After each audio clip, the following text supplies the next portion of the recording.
We're removing the rear evaporator on a 2015 Toyota Fortuner. It isn't as straightforward as it looks, so to help you out, we'll walk you through the process step by step. If you'd like a detailed guide on how to remove the front evaporator, which is tucked behind the dashboard, let me know in the comments. We might cover that in a future video. Before anything else, make sure the refrigerant has been fully recovered from the system.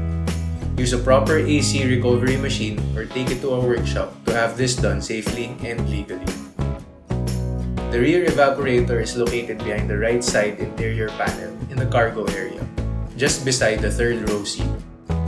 Start by removing the floor trim at the back and at the right side rear entrance.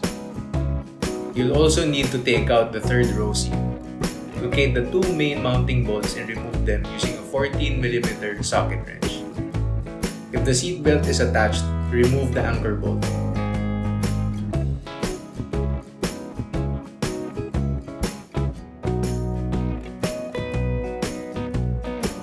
You can now remove the side trim panel.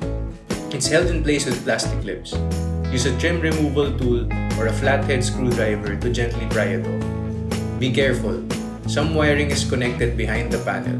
Avoid pulling too hard and damaging the connectors. You'll see several wires going to the evaporator unit. Disconnect them carefully. Most clips have locking tabs, so press down or slide the tab to release. Next, remove the bolts that secure the evaporator unit to the vehicle body. These keep the unit firmly mounted inside the trim cavity. These need to come off before you can pull the unit out. I would recommend taking a quick photo before unplugging everything. It will save you time during reassembly. To reach the refrigerant line connections, you'll need to partially remove the rear bumper. No need to take the whole thing down, just enough to access the evaporator fittings on the right side. This gives you just enough clearance to reach the AC line connectors tucked behind the fender liner. There are two bolts on the side and two bolts underneath that need to be removed.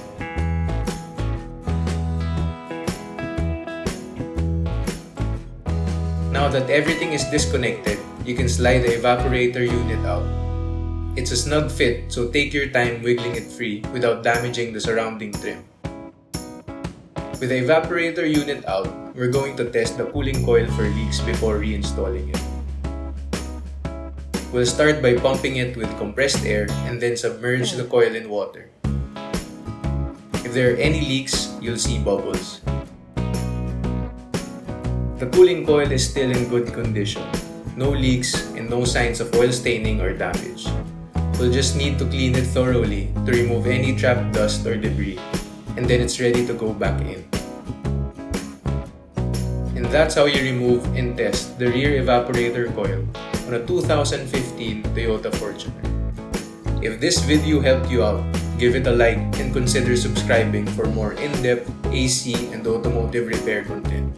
If you want a guide on the front evaporator removal or full reinstallation, drop a comment below.